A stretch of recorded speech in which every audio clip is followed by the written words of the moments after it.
just around in the next room. Gilbert, Ian Milliss. I'm going to ask Diego and Alex to have a word as well. So if we just do a 5-10 minutes brief introduction of who we are and what we are on about, and then just open it up so anybody can just chat away. So everybody at the back, come in. There's seats here. There's a grub in the next room. Grab a beer. And we're asking a $10 donation for the refreshments. So if you wouldn't mind.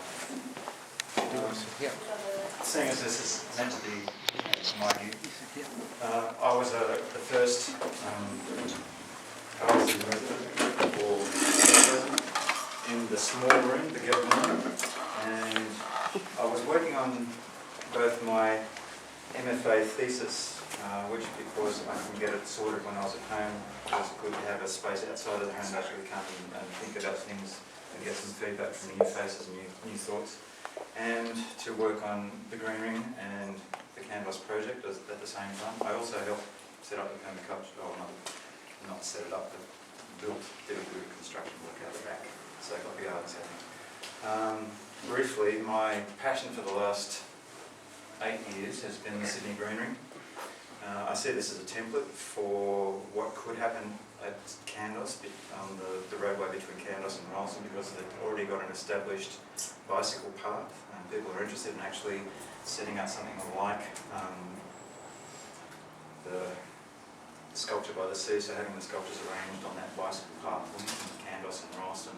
We went and checked it out during the actual agricultural show, and I think it would be a fabulous idea. But this is, I'm using this as the template, so I'm exploring the social history, agricultural history, working knowledge, industrial history, the politics.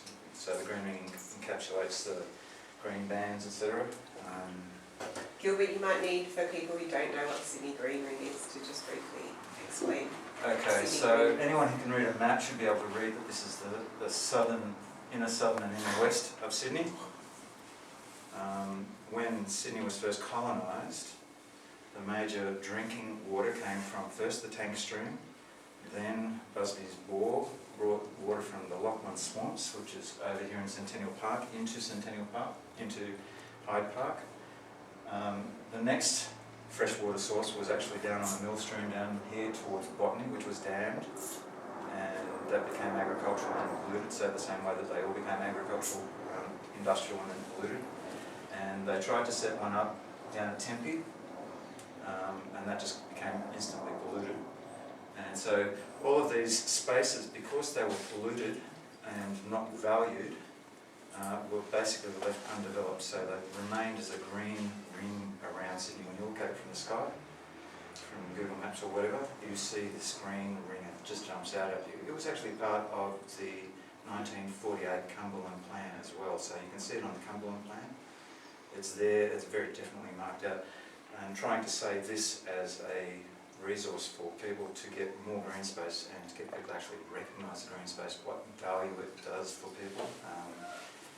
The fractal geometry in green space relaxes people. There's all these other things that I could go into for hours and hours and hours. Probably have all the people's. But it's also, it goes to 13 council areas, is that correct? It's about... But now. Not anymore. This is easy, this is going to be easier now. I think it was about 7 council areas, about 5 federal electorates, about 7 or so state electorates. It's just one of those mammoth projects that would never get off the ground until it had, say, the state government or the federal government behind it. So I just kept on pushing and pushing and pushing, and something has happened recently in that the Government Architect's Office has instituted what they call a Sydney Green Grid, which is a way of getting green space beside watercourses recognised as potential active transport corridors. It's all been mapped back in 2004-05 by Hassel and Associates, who won an award for it in the architecture and landscape field.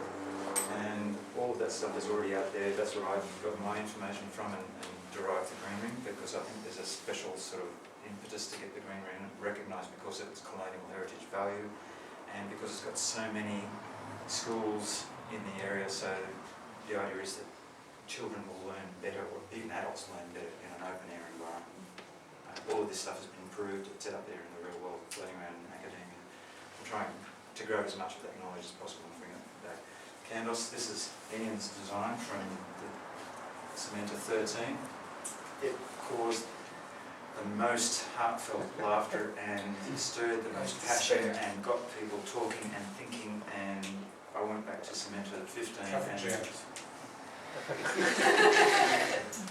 said to Alex that we should do it, okay? We should do this for Cementa 17. And my starting point was the bicycle. Everybody knows I'm a bit of a So just in case you're not familiar with the poster it proposes fictional histories. It doesn't propose it just actually says that's the history of it. Of Kandos as being this amazing place that has botanical gardens, and has solar plants and a dive center and a fleet of free-to-use plywood bicycles. It turns out that plywood bicycle costs $10,000. Is that all fictional or is that all there? It's all fictional. Okay. Well, no, When I let's be saw more, that, I thought, hey, wow, let's go no, there. let's be more precise about this. All of that exists, but not in Kandos. Okay, so on the hunt for the bicycle, I came across these bamboo blocks. And they come in kit form. You get all the bits and pieces. And while it's the build-it-yourself kit, it's not cheap. You can buy cheaper bikes assembled, bike frames assembled from China in bulk, okay?